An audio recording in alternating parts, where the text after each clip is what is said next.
দুর্গম চর, ছড়িয়ে ছিটিয়ে ঢিবির মতো জায়গায় বাড়ি, টিনের বেড়া দেয়া স্কুল, বাচ্চাদের ছুটোছুটি, তার মাঝে চলছে মজাদার খিচুড়ি রান্না। আর একজন মানুষকে ঘিরে সবার উচ্ছ্বাস আর আবেগের প্রতিফলন। কি হচ্ছে এখানে জানতে গল্পটা শুরু থেকে শুরু করা যাক।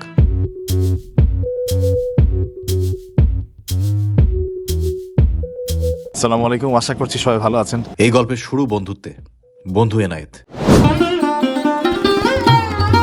এদেশে যে কয়জন কন্টেন্ট ক্রিয়েটর আছে যারা গ্রামীণ জীবন সাবলীল এবং আবেগীয় করে তাদের ক্যামেরায় ফুটিয়ে তুলতে সক্ষম হয়েছে, তাদের মধ্যে আমার চোখে বন্ধু এনায়েতই সেরা। তার চ্যানেলের নাম মুন্সি এনায়েত। একটু ঘুরে দেখলে আপনারাও একমত হবেন। দেখেন, এই মুহূর্তটা আমার জন্য খুব ইম্পর্টেন্ট। কেন ইম্পর্টেন্ট একটু আপনাদেরকে বুঝাই বলি। এই যে লোকটাকে আপনারা চিনেন, আমি জানি, মুন্সি এনায়েত। এর সাথে আমার পরিচয় খুব অল্প সময়ের। বাংলা কলেজে ভর্তি হয়েছিল, আমি হয়েছিলাম, পরে সে রাজশাহী চলে গেছে। তা আমাদের কথোপকথন হয়েছিল খুব সীমিত।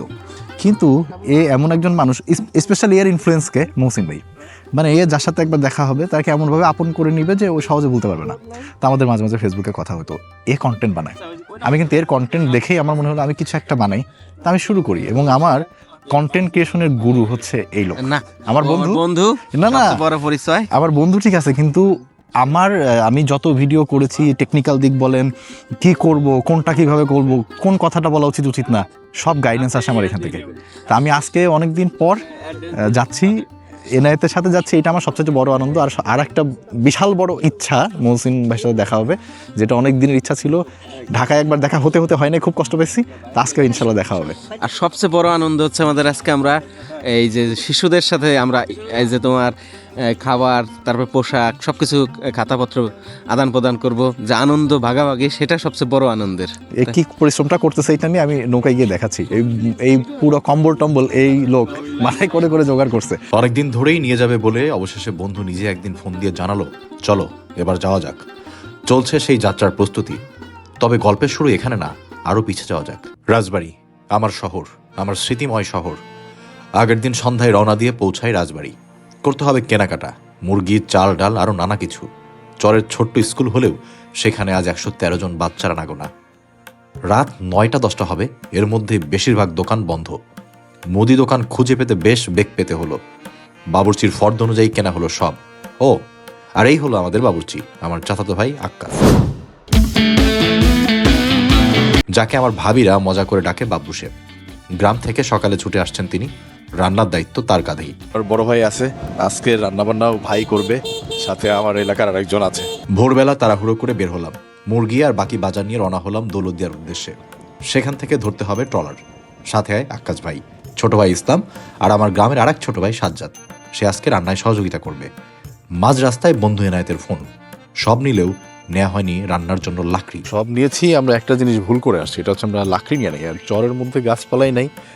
বন্ধু ফোন দিল এনায়েত, ও বললো যে এখানে তো গাছপালা নেই, আমরা লাকড়ি কোত্থেকে ম্যানেজ করবো। তো এখানে একটা দোকান দেখলাম, চেষ্টা করছি দোকানের মালিককে খুঁজে বের করার লাকড়ি কেনার জন্য। ভাগ্য সুপ্রসন্ন বলতে হবে, যাত্রাপথে পেলাম লাকড়ির দোকান। চিকন আর মোটা মিলিয়ে 60 কেজি লাকড়ি নেওয়া হলো রান্নার জন্য। সব চাপিয়ে আবারও রওনা হলাম।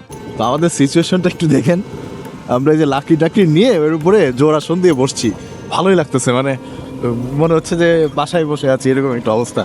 যাই হোক, এখন ঘাটের দিকে যাব, ওইখানে বন্ধু এনায়েতের সাথে দেখা হবে, আমরা এগুলো গিয়ে আগে ট্রলারে উঠাবো। কিন্তু আমাদের আরেকটা জিনিসের কমতি আছে, সেটা হচ্ছে পাটকাঠি। কারণ পাটকাঠি ছাড়া এই কাঠে আমরা কিভাবে আগুন ধরাবো, এটা একটা টেনশনে আছি আমরা। ঘাটে পৌঁছাতে দেখা হলো আনু ভাইয়ের সাথে, আমাদের আজকের ট্রলারের ক্যাপ্টেন। কিন্তু বন্ধু এনায়েত এখনো আসেনি। তার উপর দায়িত্ব পড়েছে বাচ্চাদের কম্বলের। অনেকগুলো কম্বল, এবং সেগুলো আনতে বেশ বেগ পোহাতে হচ্ছে তাকে। সব চাপিয়ে অবশেষে যাত্রার পালা। সফর সঙ্গী আমাদের গামছা কাজল ভাই। মহসিন ভাই আর এনায়েতের দর্শকরা ওনাকে চিনে থাকবেন, গুণী এবং সহৃদয়বান একজন ব্যক্তি। কিন্তু তাকে দিতে হয় 1600 টাকা। 200 টাকা তার 200 টাকা এক্সট্রা ট্যাক্স। হ্যাঁ, 200 টাকা তার সম্মানী ভাতা ভাই। সম্মানী ভাতা। এটা সে বলে যে 1400 টাকাতে যায় কমাও, 200 টাকাতে কোনো কমাবে না। তার মানে যদি আমি 1200 কমায় নিই আর পরে 200 দিয়ে দিই, তার কিন্তু তুমি ওই 1650 টাকা যে আমরা প্রতিদিন ভাড়া দেই, হ্যাঁ, মানে এখানে হচ্ছে 1400 টাকা মূল ভাড়া, 200 টাকা হচ্ছে তার খরচ। ক্যাপ্টেন বা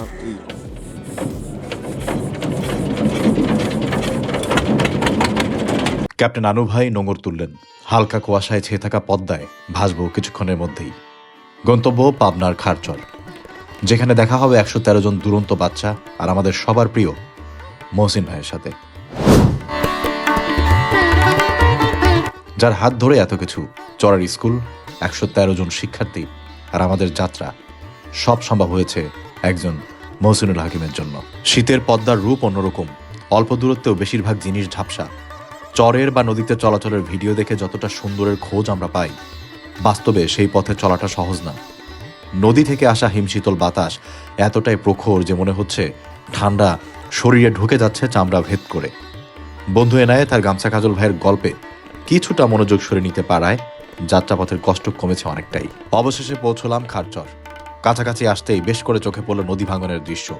বিস্তীর্ণ এলাকা জুড়ে পশুপালন আর কিছু কৃষিকাজ ছাড়া তেমন কিছু চোখে পড়ল না। তো আমরা অবশেষে পৌঁছে গিয়েছি আমাদের খারচরে যে গন্তব্য ছিল। ঘাটটা দেখে তো আমার মোটামুটি একটু ভয় লাগছে, যে এখান দিয়ে মালামাল নিয়ে উঠানো ভেঙেছে, এখানে তো ছিলই, বোঝা যাচ্ছে যেটাও পড়বে একটু পরে। এখান থেকে মালামাল উঠানোটা বেশ কষ্ট হবে।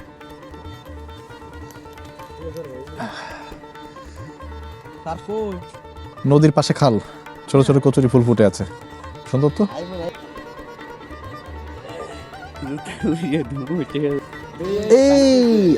এই যে বলতে বলতে যে এটা ভাঙবে, মাত্র এই যে ভেঙে পড়লো এই জায়গাটা, এই যে তোমার পাটতলো ফাটল ধরছে গেল, এদিকে ভেঙে গেছে। আমি যেখানে দাঁড়ায় আছি এটাও ফাটল ধরে না, আসলেই ভয়ানক অবস্থা। এটাও কখনো যেন যায়, মানে যেটাকে যে বড় একটা ফাটা, এটাও যে কোনো সময় ভেঙে পড়বে।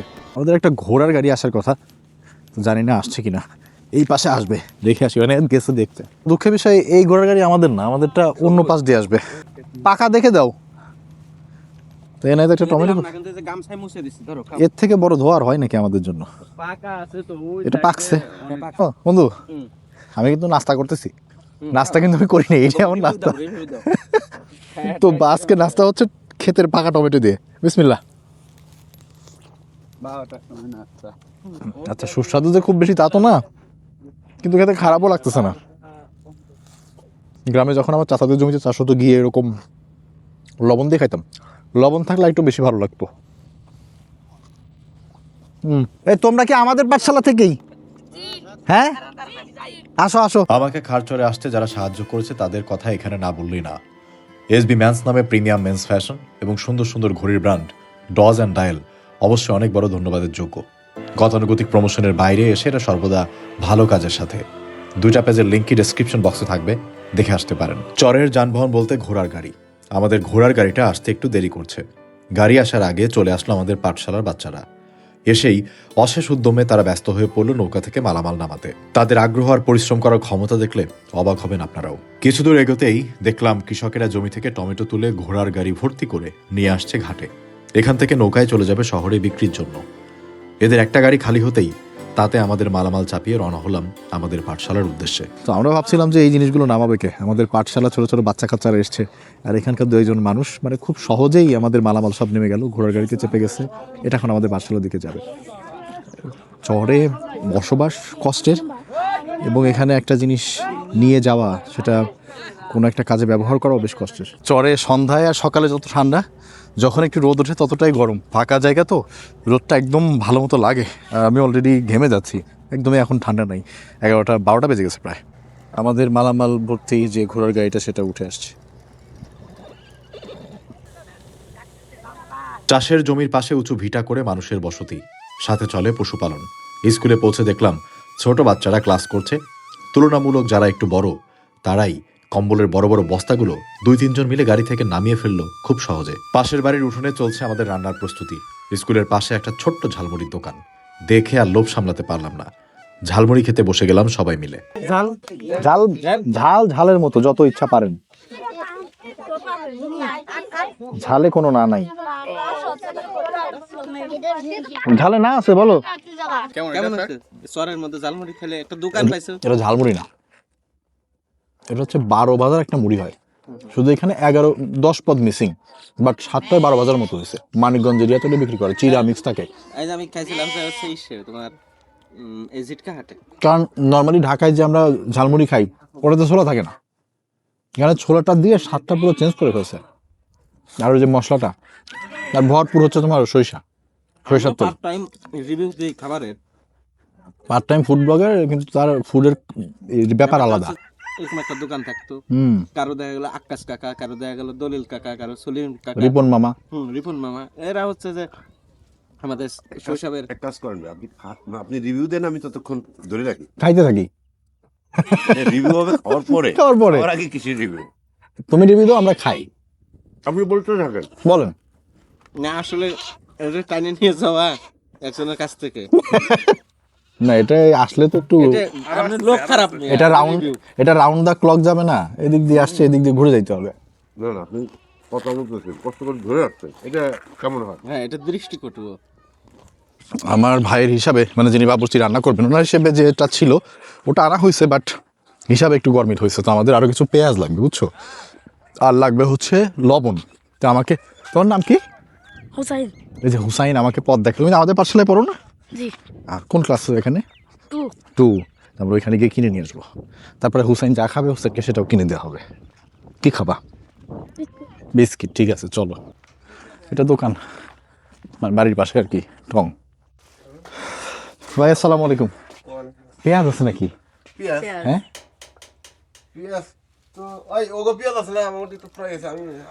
জিজ্ঞেস করেন না, লবণ তো আছে না? তো 1 কেজি লবণ দেন আর পেঁয়াজ দেন আমাদের 3-4 কেজি। পেঁয়াজ একটু কম হয়ে গেছে, যে পরিমাণ দিতে বলছি দোকানদার মনে হয় বুঝে নাই, তো একটু কম দিয়ে দিচ্ছে। পেঁয়াজ আসলে দোকানে নাই, এখানে ওরকম রাখা হয় না, সবাই চাষবাস করে ওগুলোই খায়। তো পরে একজনের জমি আছে এই দোকানের পাশে, তাকে ফোন দেওয়া হলো, এখন তার জমি থেকে আমরা ডিরেক্ট তুলে নিয়ে যাব। তো আমাদের পেঁয়াজ অভিযান সফল, আমরা ক্ষেত থেকে পেঁয়াজ তুলেছি, এবার ওজন করব, তারপর নিয়ে যাব রান্নার ওইখানে। সমস্যা নাই, ওজন দিয়ে দেন। পেঁয়াজ পৌঁছে দিতেই শুরু হলো রান্নার তোড়জোড়। চুলা কাটা শেষ, এখানে মাংস পিস করা হচ্ছে। ওদিকে মহসিন ভাই এসে পৌঁছেছেন। বাচ্চাদের স্কুলের সময়ও শেষের দিকে। প্রস্তুতি নিতে থাকলাম বাচ্চাদের মাঝে স্কুলের ব্যাগ, খাতা আর কম্বল বিতরণের। না হয়ে গেছে, 4 জনে খুব ইজি হলো। দেখি বাবারা সরো, বাবারা সরো। এখানে ফেলাফো, না না, উপরে উঠে দেন। বাস সাজাইতে হবে, তারপরে বিতরণ। পাবনা থেকে ভাইয়ের একদল শুভাকাঙ্ক্ষী এসেছিলেন। সবাই মিলে হাতে হাতে খুব সহজেই প্রস্তুত করা গেল বিতরণের পর্বটা। মহসিন ভাই সবকিছুর ব্যবস্থা করলেও থেকে যেতে চাইলেন বিতরণ পর্বের বাইরে। ভাই তো আপন ভাই আর কি। এই 2টারই কাজ লই না। হ্যাঁ, আপন ভাই মানে বেলায়েত সর্দার। ও আচ্ছা, হ্যাঁ, তার নাকি তার মা নাকি বলছিল যে এক ভাই হারায় গেছে ছোটবেলায়, এটা নাকি সেটা। এই কথা বলছিল। হ্যাঁ ভাই ভাই খারাপ যাইতেই পারে না, কিছু- আমার এক জায়গা হলেই হয়। কিছু মিল আছে। কিন্তু ভাই তো আপনাকে ভালো কথা বলে না, খালি খারাপ কথা বলে। যাই হোক ওইটাই ভালো। আজকে না বলছে যে দাঁত 2টা লাগাই দিই, পরে আমি বলতেছি তাহলে হবে কি, চিনবে না, বলবে যে এখানে তো দাঁত ছিল না। না, চেনা যাবে না, চেনা যাবে না। ওই আমাদের আজকে এখানে হুম। আয়োজনে বাচ্চাদের জন্য কি কি হলো? শীতকাল যেহেতু হ্যাঁ। কম্বল আর স্কুল ব্যাগটা ওদের দেওয়া খুব দরকার ছিল, খুব জরুরি ছিল। নতুন বছর উপলক্ষে স্কুল ব্যাগ, তারপরে বাচ্চাদের বই, এরপরে হচ্ছে খাতা। হ্যাঁ, 1 বছরের খাতা আর পেন্সিল, কলম, শার্পনার, পুরা set। Pencil box. হ্যাঁ হ্যাঁ, তো এটাই হচ্ছে আপাতত। কারণ এখানে তো আমাদের প্ল্যান ছিল আসলে 15-20 জন বাচ্চার, আমার প্ল্যান ছিল। এরপরে সেটা 30-40 হয়েছে। এরপরে গতবার এসে দেখলাম 76, এবার এসে দেখি 113। আমাকে যখন বলছে তখন বলছে 86, হ্যাঁ, পরে যেদিন আমাদের আসার কথা আগের দিন আমি শুনলাম 116। 113, এখন 113-তে এসে ঠেকছে। 113। আরো হয়তো কিছু বাড়বে। 16 আছে 17 18 বাহ বাহ বাহ বাহ বাহ। ও চা চলে আসছে। এই প্রতিষ্ঠানটা চালু হয় হচ্ছে ভাইয়া আসছিল বর্ষার সময়, যখন এখানে পানি ছিল নৌকা নিয়ে আসছিল, তখন এই বর্ষার ভিতরে স্কুলে কাজ করছে। এইটা যোগ হবে। আর আজকে স্কুলে এত শিক্ষার্থী, মানে দেখতেও ভালো লাগে ব্যাপারটা। বিতরণ চলতে থাকলো অন্যদের হাত দিয়ে। মানুষকে মুগ্ধ করার অসীম ক্ষমতা নিয়ে চলেন তিনি। আর যেখানেই যান সেখানেই মানুষের ভালোবাসায় বাধা পড়েন। স্কুলের ছোট ছোট বাচ্চারা সারি সারি দল বেঁধে দাঁড়ানো, রঙিন ব্যাগ কাঁধে, হাতে কম্বল আর চোখে স্বপ্ন। নিরক্ষরতা এড়িয়ে ভালো কিছু করবে। বড় হওয়ার পথে যেন নদী আর চরের বালু বাধা হয়ে না দাঁড়ায়, সেই স্বপ্ন এদের দেখিয়েছেন মহসিন ভাই। এনে আমি 1 হাত দিয়ে তালি দিতে পারতেছি না ভাই, আমি দিয়ে দিলাম। দিয়ে দাও। পাঠশালায় তোমাকে এই যে তোমাকে কিন্তু আমরা যতই শিক্ষিত শিক্ষার্থী হিসেবে ভর্তি করলাম। আমি কিন্তু আবার ভর্তি হয়েছি আমাদের পাঠশালায়। ওই যে বিশ্বজোড়া পাঠশালা মোর সবার আমি ছাত্র, হ্যাঁ। নতুন জিনিস দিবা শিখছি দিবা রাত্র, এরকম এটা আমাদের পাঠশালা তো কিছু না কিছু তো শিখবো। শিখছো না কিছু শিখবোই। ঠিকই, আজকে যেমন ওই যে তালিমের কাছ থেকে শিখলাম আচ্ছা ভালোবাসা কত প্রখর গভীর হইতে পারে, ওর হ্যাঁ। কান্না থামছেই না। যেদিন আমরা গেলাম ওর বাবা। কয়েকদিন কাজে হেল্প করছে, যেদিন আমি আর মহসিন ভাই চলে যাই প্রথমবার স্কুল করতে আসে ও কাঁদছিল। আজকেও বাচ্চাটা কান্না থামছে না, শিখলাম যে মানুষের ভালোবাসা কতটা প্রখর আর গভীর হইতে পারে একজন মানুষের জন্য। মহসিন ভাইকেও যে এত তীব্র ভালোবাসে, হ্যাঁ। ও বাবা। তুমি কোন ক্লাসে পড়ো? আমাদের পাঠশালা। এই দেখো আমিও ভর্তি হয়েছি, এদিকে আসো। এই দেখো এই যে আমিও ভর্তি হয়েছি, তুমিও ভর্তি হয়েছো, আমিও ভর্তি হয়েছি। তুমি কোন ক্লাসে? তুমি কোন ক্লাসে বলো? শিশু। অল্প সময়ের মধ্যেই বিতরণ শেষ হলো, আর বিতরণের পরেই মাইক থেকে এলো এক অদ্ভুত ঘোষণা। আমাদের পাঠশালার সকল শিক্ষার্থীবৃন্দ, আমাদের পাঠশালার সকল শিক্ষার্থীবৃন্দ, তোমরা বাড়িতে বই রেখে খুব দ্রুত নিজ নিজ দায়িত্বে থালা নিয়ে এখানে এসে হাজির হও। ধন্যবাদ। কিছু বাচ্চাদের বাড়ি অনেক দূরে, তারা থেকে গেলেন। একবারে খাওয়া শেষ করেই রওনা হবেন বাড়ির উদ্দেশ্যে। হয়তো সন্ধ্যা হবে। রান্নার তোড়জোড় আরও বাড়ানো হলো। বাচ্চাগুলোকে খাবার দিয়ে সন্ধ্যার আগেই বাড়ি পাঠাতে যাই আমরা। রান্না হচ্ছে আমাদের এলাকার মিলাদের খিচুড়ি।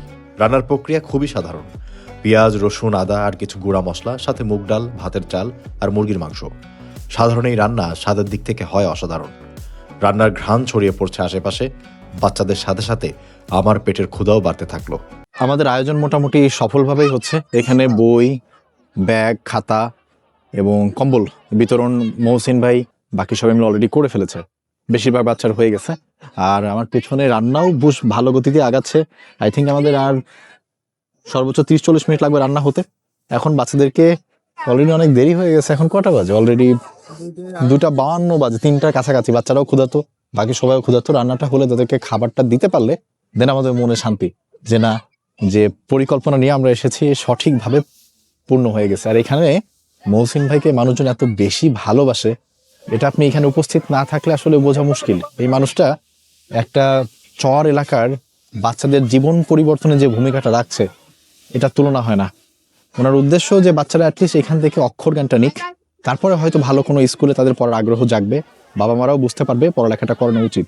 উনি এখানে যখন আসে, উনি যখন বর্ষায় এসেছিল এমনিতে ঘুরতে, তখন দেখা যায় একটা বাচ্চা টায়ার নিয়ে চালাচ্ছে। আমরা গ্রামের বাচ্চারা করি না যে টায়ার নিয়ে চালাতে চালাতে বলে আমরা গাড়ি চালাচ্ছি। তো তার বাবাকে জিজ্ঞেস করছে যে ও কি করে, পড়ালেখা করে কিনা। তো সে বলছে না, টায়ার চালায়, মানে গাড়ি চালায়, ওইটা নাকি তার কাছে গাড়ি। তো ভাই ওই দিন বুঝতে পারে যে আসলে এখানে পড়ালেখার প্রতি মানুষের অজ্ঞতা কতখানি বেশি। বাবা মারও ওই ধারণাটা কম যে তারা বাচ্চাকে একটু পড়ালেখার জন্য কোথাও পাঠাবে। সেই থেকে ছোট্ট আমাদের পাঠশালা করা, যাতে করে এখান থেকে বাচ্চারা অ্যাটলিস্ট স্বরবর্ণ, ABCD সামান্য কিছু শিখে বড় জায়গায় গিয়ে পড়তে পারে। এবং সে স্বপ্ন আজ আমি মনে করি বেশ খানিকটা পরিপূর্ণ হয়েছে। 116 জন বাচ্চা এখানে পড়ালেখা করছে, 113 জন বেসিক্যালি। এবং এরা 113 জন হয়তো পড়ালেখা কন্টিনিউ করবে না, কিন্তু এর একটা বড় অংশ পড়ালেখা কন্টিনিউ করবে এবং 2-1 জনের জীবন হলে পরিবর্তন হবে। তো আমাদের বাচ্চাদের জন্য একটু রান্না বান্না হচ্ছে আমাদের এলাকার স্টাইলে। কারণ হচ্ছে আমার বড় ভাই আসছে, আকাশ ভাই, আজকে এখানে রান্না বান্না করবে। ভাই আজকে কয় কেজি চাল, কয় কেজি মাংস? 20 কেজি চাল আর 40 কেজি মুরগির মাংস, রান্না হচ্ছে কি? খিচুড়ি। খিচুড়ি। কতক্ষণে সম্পন্ন হতে পারে? আমাদের কিন্তু এখানে প্রায় শেষের দিকে। আর সাথে যে আমার আরেক ছোট ভাই সাজ্জাদ আছে, ওকে আপনার মাহফিলের ভিডিওতে দেখছিলেন, তো ও আজকে নিজের ইচ্ছায় রান্না চলুক। মহসিন ভাই গেলেন পাঠশালার দিকে। বাচ্চাদের দাবি ছিল ফুটবলের। আগের ফুটবলটা নষ্ট হয়ে গিয়েছে। আমি অজান্তেই ফুটবলও সাথে নিয়েছিলাম। ভাই নিয়েছিলেন আরো অনেক খেলনার সামগ্রী। নিজ হাতে বাচ্চাদের বুঝিয়ে দিলেন সেগুলো। সবুজ ফুটবল নিয়ে আসছে বাচ্চাদের জন্য, ঠিক আছে? চলবে? ঠিক আছে, আচ্ছা। এটা এই যে স্যারের কাছে দিলাম, এই হচ্ছে বড়দের ব্যাট, অনেক সুন্দর, তাই না?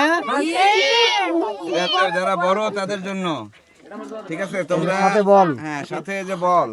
স্যার আদত ভাই নেন। এগুলো কই? টেপ কই? ঠিক আছে, এই যে আমার কাছে টেপ, এটা হচ্ছে স্ট্যাম্পের স্ট্যাম্প, আর এই হচ্ছে টেপ, ওই যে টেবিল টেনিসের টেনিস টেপ, টেনিস বানানোর জন্য। আর কি যেন ছিল? বাচ্চাদের জন্য ক্রিকেটের। এটা বাচ্চাদের জন্য। তুমি কি বড় না ছোট? মাঝামাঝি না? তুমি মাঝামাঝি এটা দিয়েও খেলবা, মাঝামাঝি এটা দিয়েও খেলবা। স্যার সব সুন্দর স্যার হয়েছে। নেন। একটা হাতের তালি দাও সবাই। এটা হচ্ছে আমাদের শিক্ষকদের জন্য যারা আমার পাকচালাটা চালিয়ে রাখছে। দারুণ দারুণ দারুণ। এটা একটু হয়তো কেটে নিতে হতে পারে, আপনার একটু অ্যাডজাস্ট করে নিতে হবে। আর আমাদের ইয়াং স্যারের জন্য হচ্ছে একটু চকমকা ঘড়ি নিয়ে এসেছি। হ্যাঁ, জ্যাকেটের সাথে ম্যাচিং আছে। এই আর এটা ভাইয়ার জন্য, পরায় দাও পরায় দাও পরায় দাও। আপনি যে কারণ ভাইয়া না থাকলে আড়ালে থাকলে আমরা এটা কোনোভাবে ইয়ে করতে পারতাম না। এটা কি ভাইয়ের হাতের সাইজ হয়ে গেল? কাটাইতে হবে মনে হচ্ছে। একটু কাটাতে হবে। হ্যাঁ, আর হচ্ছে এই হচ্ছে আমার বন্ধু মানুষ, কিন্তু সে আমাকে জীবনে এত ফাঁকি দিছে যে বলার মতো না। দারুণ দারুণ সবুজ বল। এই আমার নামটা যাতে মনে থাকে এই জন্য কালারটা আমি এইভাবে চুজ করছি। থাকবে না, মনে থাকবে না, ও আমাদেরকে গনে না। আসলেই ভাই, আমাদের ঢাকায় আমরা থাকি তো পরে ভুলে যায়।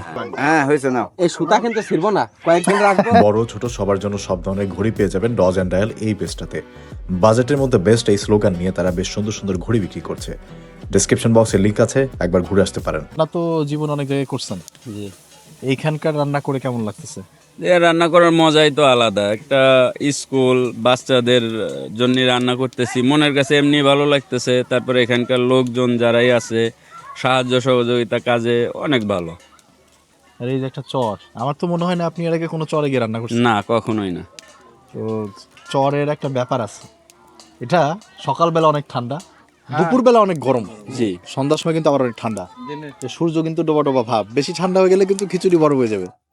না, ইনশাআল্লাহ ঠিক আছে, কোনো সমস্যা নেই, আল্লাহর রহমতে। খুব আর বাচ্চা কাচ্চাদের বাড়ি অনেক দূরে দূরে, এই আছে 2-3 গ্রাম পরে, তো আমরা চাচ্ছি ওদের দূরতই হয়ে যাবে। আগামী 1 ঘন্টার ভিতর খাওয়াই বিদায় দিয়ে দেবো। পারবো? 1 ঘন্টা লাগবে না, 1 ঘন্টা লাগবে না। দমে দিলে তুমি 15 মিনিট পরে এসেই খাওয়া শুরু করতে পারবা ইনশাল্লাহ। আমিও অপেক্ষা করতেছি যে সবাই ওদিকে আছে, বাচ্চা কাচ্চারা তো অলরেডি এখানে জমায়েত হয়েছে। স্কুলটা আপনি কি হওয়ার সময় দেখছেন যে কবে হয়েছে? হ্যাঁ, স্কুলে হওয়ার সময় প্রথম আমি ছিলাম। পড়ালেখা করা দরকার। হ্যাঁ, পড়ার দরকার নইলে আমরা এত আগ্রহ করি নাকি? তাহলে এই যে মাঝে মাঝে কিছু বাচ্চারা আবার বাদ পড়তেছে, আসে না। এখন গেদা বাচ্চা ছোট সাল ফাল আসতে পারে না, তাই মনে করেন যে একটু 19-20 হবেই। এখন আপনারা তো মুরব্বী, আপনাদের বাচ্চা কাচ্চাদেরও মনে হয় বাচ্চা কাচ্চা আছে, তাই না? তখন আপনারা ধরতে পারেন না আপনার ছেলে মেয়েদের জন্য বাচ্চা যাবে না কেন স্কুলে? না যাওয়ার মধ্যে হয়তো পরিস্থিতির পর 2-1 দিন এদিক ওদিক হয়, 2-1 দিন হয়। তার শীতকালের দিন তো এমনি একটু দেখা যায় উঠতে উঠতে। আমি কেন বললাম, এখন মহসিন ভাই তো অফ করে দিছে। জি জি জি। এখন উনি আমাদের জন্য যা করছে এটা মানে এটার আমাদের ভাষায় মানে বসায় বলা সম্ভব না, খুব যথেষ্ট পরিমাণ। হ্যাঁ, এখন মহসিন ভাই কিন্তু এখানে থাকবে না, ওনার দ্বারা কিন্তু এর থেকে আর কিছু করা সম্ভব না যে বাচ্চারা পড়লো কি পড়লো না। এই দায়িত্ব আপনাদের, একমাত্র আপনারাই পারেন যে এই চরের বাচ্চা কাচ্চারা এখানে অক্ষর শিখুক, তারপরে ভালো জায়গায় পড়ালেখা করুক। হ্যাঁ, আশা করবো, আমরা চেষ্টা করবো। আমাদের এই যে ধান সেদ্ধ করা ড্যাগ, সেকেন্ড টাইম। হ্যাঁ এটা হচ্ছে ধান সেদ্ধ করা ড্যাগ, এটাতে মাত্র বসাইতেছো?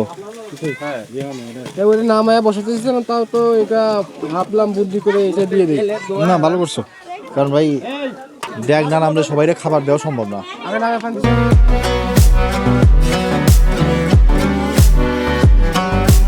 যে হুডিটা আমার পরা দেখছেন, এটা ড্রপ শোল্ডার হুডি। এটা আমি নিয়েছি এসবি মেন্স পেজ থেকে। আর এই পেজে আপনি পেয়ে যাবেন ড্রপ শোল্ডার এই ধরনের স্টাইলিশ হুডি, কিছু পাবেন টি শার্ট আর ছেলেদের কাপড়। তার থেকে বড় কথা, এই পেজটা ছোট পেজ হওয়া সত্ত্বেও আমার এই ভিডিওটা করার পেছনে তাদের বেশ অবদান রয়েছে। আর এই ধরনের কাজ যারা করে তাদের মন থেকে আমার তাদের প্রতি দোয়া থাকে, এবং আমি জানি আমার দর্শক যারা দেখছেন তারাও বুঝবেন যে তারা আসলে প্রমোশনের জন্য দেয়নি। তারপর আমি নিজে থেকে এই কথাটা বলছি যে এসবি ম্যানস পেজ থেকে আমি এটা পেয়েছি, কারণ আমাকে বলেছে এই পেজের যে ওনার যে আমি আপনাকে এটা দিতে চাই, এটাতে প্রমোশন হবে কি না হবে আমার দেখার দরকার নাই। ঘুরে আসতে পারেন, পেজের লিঙ্কটা আমি অবশ্যই কমেন্ট বক্সে এবং ডিসক্রিপশনে দিয়ে দিব। দেশে যারা ব্র্যান্ড আছে তাদের প্রমোশন কালচারটা আমি একদমই পছন্দ করি না। আমি যেহেতু খাবার নিয়ে ভিডিও করি, তো অনেককে আমি যারা আমাকে অফার করে তাদেরকে বলেছি যে আমি আপনার রেস্টুরেন্টে গিয়ে খেয়ে দিয়ে মিথ্যা কথা বলতে পারবো না, আপনি এই টাকাটা একটা ভালো কাজে খরচ করেন। দেখেন, ভালো কাজে খরচ করার মতো জায়গার অভাব নাই। এই দেশে বিভিন্ন চর আছে, এই দেশে বিভিন্ন জেলা, বিভিন্ন গ্রাম আছে যেখানে অনেক কিছু করা যায় মানুষের উপকারের জন্য, কিন্তু আমাদের ব্র্যান্ডগুলো এগুলো করতে আগ্রহী না। এই যে এখানে আমি আসছি, এখানে ছোট ছোট 2টা পেজ, ডজ অ্যান্ড ডায়াল আর একটা পেজ আমাকে হেল্প করেছে, কিন্তু বড় বড় যে ব্র্যান্ডগুলো আছে যারা আমাকে বলেছে আমার প্রমোশন করেন, বিভিন্ন রেস্টুরেন্ট, তারা এই কাজের জন্য হেল্প করেন। আমি ডিরেক্টলি বলেছি যে এই কাজের জন্য করেনি। এই কালচারটা কবে চেঞ্জ হবে আমি জানি না, তবে আমি বলবো যার যতটুকু সামর্থ্য আছে, আপনার আশেপাশের গ্রাম, আপনার আশেপাশের পরিবারে কোনো বাচ্চা পড়ালেখা হোক, বিভিন্ন কাজে হোক সহযোগিতা করেন। শুধু ওই বাচ্চার উপকার হবে তা না, ওভারঅল আপনার দেশের উপকার হবে, আপনার সমাজের উপকার হবে। সেই সুবিধা ভবিষ্যতে আপনি বা আপনার বাচ্চারাও ভোগ করতে পারবেন। ভাই, আকাশ ভাই, ক্ষুধা কিন্তু খুব লাগলো। হয়ে গেছে, একসাথে দিতে ভালো সময় আসছে, মাংস ঢালা হচ্ছে। আগুনের সাথে তো পাড়া লাগছে না। মাংস ঢালা হচ্ছে মানে তার বেশিক্ষণ লাগবে না, 10 মিনিট না, আপনার 15 মিনিট নেন। রান্নার ঘ্রাণ ভালো বেরোচ্ছে, বাচ্চা কাচ্চারা যদি খেয়ে মজা পায়। আর আমরা একটু পাইলেই হবে, মজা আমি এমনিতেই বলবো। রান্না শেষ। যে উঠোনে রান্না হচ্ছিল সেখানেই বাচ্চারা বসেছে, এক একজন করে খাবার পরিবেশন করা হচ্ছে। আজকের খিচুড়িটা একদম ঝরঝরে না হয়ে হালকা মাখো মাখো হয়েছে, যেটা স্বাদের দিক থেকে আরও ভালো হবে বলে মনে হচ্ছে। পরিবেশন শেষে বাচ্চারা বসে খাচ্ছে। খুবই সামান্য আয়োজন, তবে সবার মধ্যে আনন্দ উৎসবের। পেটে ক্ষুধা ছিল আমারও, তবে ওদের খাওয়া দেখে মনটা এমন ভরে উঠল যে পেটের ক্ষুধা আর জানান দিচ্ছিল না। মহসিন ভাইকে দেখলাম বসে গেলেন ওদের সাথেই। একজনের পাত থেকে এক টুকরো মাংস তুলে খেয়ে নিলেন। ভাইকে তার প্লেট থেকে খেতে দেখে কি খুশি বাচ্চাটা। এভাবেই মানুষের আপন হয়ে ওঠেন তিনি। আমাদের রান্না বান্না হয়ে গেছে, এখন খাওয়া দাওয়া করবা না? আসো আসো, তোমরা যাই। সবাই খাওয়া দাওয়া করার জন্য অলরেডি বসে গেছে, দেখা যাক। আলহামদুলিল্লাহ সবাই খাবার পেয়েছে, এবার আমরা একটু খেয়ে নিই। সব বাচ্চাদের খাওয়ার পর আমরা খেতে বসলাম। খাবারের স্বাদের কথা বলতে গেলে আগের সব রান্নাকে ছাড়িয়ে গিয়েছেন আক্কাস ভাই। পেটে ক্ষুধা ছিল সত্য, তবে স্বাদেও যে আগের সবকিছুকে টপকে গিয়েছে সেটাও মিথ্যা না। কেমন হয়েছে? কেমন স্বাদ? ভালোই মজা হয়েছে। মজা হয়েছে না? ভাই টমেটো দেন দিবিস। বিসমিল্লাহ করা যাক। আমার ভাই রান্না করছে। আকাশ ভাই খুব সুন্দর হয়েছে, খুবই মজা হয়েছে। মানুষও খেয়ে মজা বলতেছে এবং আমিও মজা পাচ্ছি বেশ। না ভাই, আজকে সেরা হয়েছে। ওই যে ওই দিনকের থেকে ওইটা সেরা হয়েছে। বাবুর্চির হাত সাইডে খাইতে হবে। আসলে আরেকবার এই কথাটা কও। বাবুর্চির হাত সাইডে খেতে হবে। এত মজা হয়েছে। হ্যাঁ। দেখ, বন্ধু বলছে মানে ভালো হয়েছে। আসলে সত্যি ভালো। অনেক ক্ষুধার্ত। প্রথম কথা খাবার সুস্বাদু, দ্বিতীয় কথা হচ্ছে সবার এমন সময় খাবারটা দেওয়া হয়েছে এই সময় তাদের ফুড দরকার। রাইট, এরকম মজা হইলে 2-3 প্লেট খিচুড়ি খাওয়া যায়।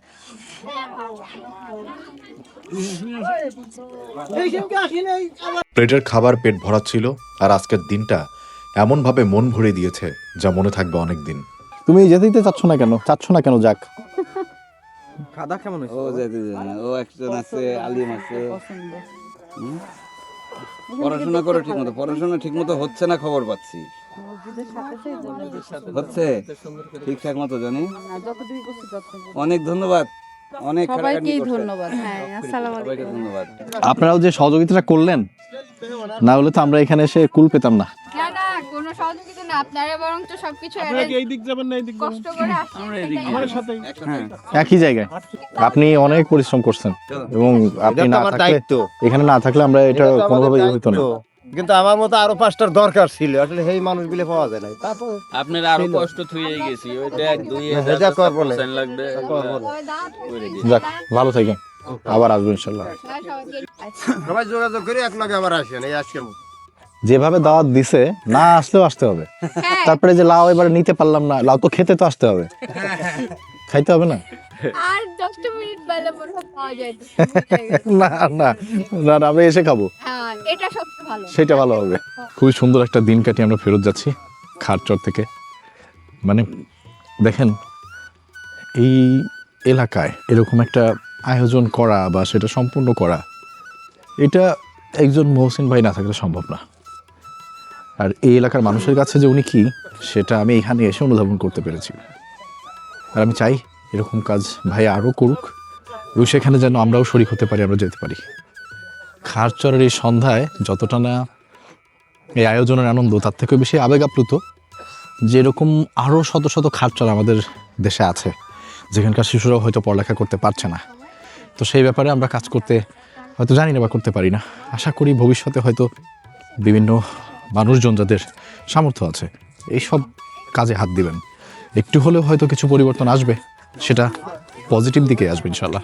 আমায় ডুবাইলি রে, আমায় ভাসাইলি রে, অকুল ধরিয়ার বুঝি কুল নাই রে। চরে সূর্য ডুবছে, পাশ থেকে গান আর সবাই মিলে যাত্রা। যার যার গন্তব্যে। পিছে ফিরে গেলাম আমাদের পাঠশালা। তবে দোয়া থাকলো, দুর্গম এই চরে লেখাপড়ার যে সূচনা মহসিন ভাইয়ের হাত দিয়ে হলো, আমাদের পাঠশালার সেই বাচ্চারা যেন সবাইকে পেছনে ফেলে এগিয়ে যায়। আপনারা সবাই ভালো থাকবেন। অন্য কোনো ভিডিওতে আবারও দেখা হবে। খার চরের এই বাচ্চাদের জন্য দোয়া করবেন। আল্লাহ হাফেজ। আসসালামু আলাইকুম। বন্ধু, খোদা হাফেজ। ঢাকা যাচ্ছ? হ্যাঁ, যাও, সাবধানে যাও। ঠিক আছে।